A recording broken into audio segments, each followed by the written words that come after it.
What would you do if a spoiled brat from the neighborhood, backed up by his entitled Karen, mother who runs the HOA, thought your home was his personal playground, and the cops turned the tables on him in a way his mother never saw coming? Stick with this wild story until the end, because every twist will shock you, and don't forget to subscribe right now for more unbelievable real-life stories that prove karma is always on time. It all started on what was supposed to be a peaceful Saturday morning, the kind of morning where the coffee tastes stronger, the sunlight hits the curtains just right, and the sound of birds makes you believe life in the suburbs might actually be as calm as the brochures promised. But that illusion shattered the moment I realized someone was fumbling with my back door, and within seconds, a lanky teenager I recognized as the notorious son of Karen, the woman who ran our homeowners association with the iron fist of a dictator and the shrill voice of a megaphone, stumbled right into my kitchen as if he owned the place, smirking with the arrogance of someone who had been told his entire life that rules never applied to him. And when I shouted, "What do you think you're doing in my house?"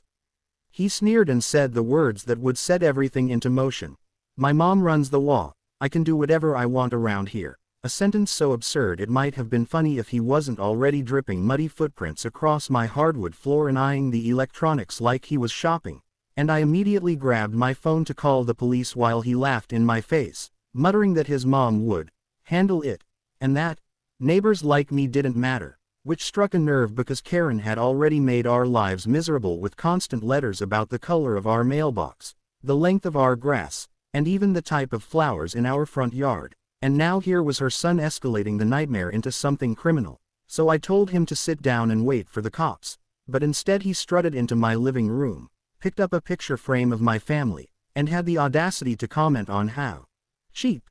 it looked, at which point I realized this wasn't just a brat acting out but a kid who genuinely believed he was untouchable. And as I was on the phone with dispatch, trying to keep calm, I heard him muttering something about how he was just practicing for when this house was his, which made my blood run cold because apparently Karen had told him that once she became HOA president for life, she would have power to do things like seize houses for rule violations, a fantasy she loved to brag about at meetings, but one that her son clearly believed in with all his heart. And just when I thought he might leave, he actually went upstairs, claiming he was going to check out the bedrooms, which crossed the line from annoying to terrifying, because at that moment I didn't know if he had a weapon, if he would steal something, or if he might destroy my property just for fun. So I followed at a distance, recording everything with my phone, catching him rummaging through drawers and opening closet doors, and when I warned him that the police were only minutes away, he grinned and said, "They won't do anything, they know my mom runs this neighborhood." But what neither of us realized was that this would be the day that fantasy collided with reality in the harshest way possible, because when the cops finally pulled up,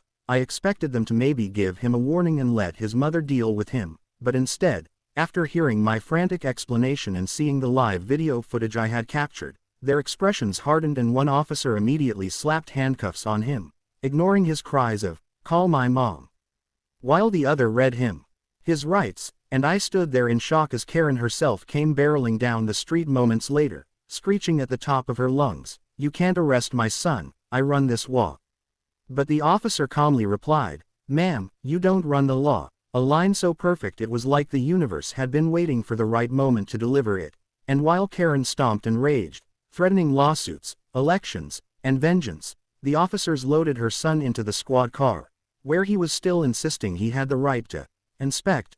my house. And I thought that would be the end of it, but that was only the beginning of the storm, because over the next few days Karen tried everything to get him released without charges, calling emergency HOA meetings, writing angry letters, even standing outside the police station with a sign accusing me of framing her baby. But the evidence was undeniable, and what shocked the neighborhood most was when other families started speaking up, admitting that her son had trespassed into their homes before, sometimes taking snacks, sometimes stealing small electronics, but they had been too afraid of retaliation to report it. And suddenly my video became the turning point that freed everyone from her intimidation, because now the police opened multiple cases and treated him not like a misunderstood kid but like a serial offender emboldened by his mother's arrogance. And the more Karen shouted about how powerful she was, the more ridiculous she looked, until eventually the HOA board itself turned on her, holding a special vote that removed her from her position, which she had clung to for years as though it were a throne. And while she screamed betrayal, her son sat in juvenile detention awaiting trial. And I would love to say that was the end. But in truth the story only deepened when rumors spread that Karen was planning to sue me personally for emotional distress, a move that backfired spectacularly when my attorney not only got the case thrown out but countersued for harassment, leading to Karen losing thousands of dollars and finally putting her house up for sale in a huff, leaving the neighborhood in stunned relief. But the final twist came months later when I learned from a reliable source at the courthouse that her son, instead of learning his lesson, had tried to pull the same entitled act inside juvenile detention, claiming his mom ran the WA so she ran the jail too, which earned him the nickname WA Prince, among other inmates. And while that might sound like a joke, it was actually a tragic reminder of how badly entitlement can warp someone's sense of reality. And to this day whenever I walk past the house that used to belong to Karen, now owned by a sweet retired couple who plant flowers without fear of violation letters,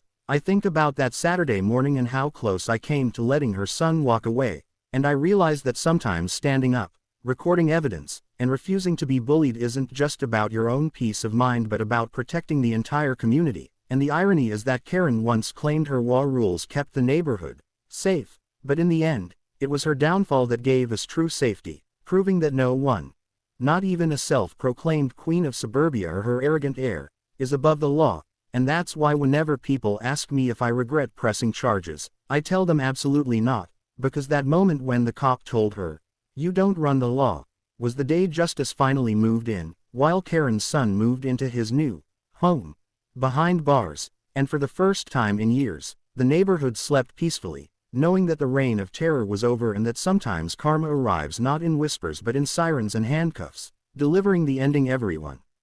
was too afraid to believe could happen.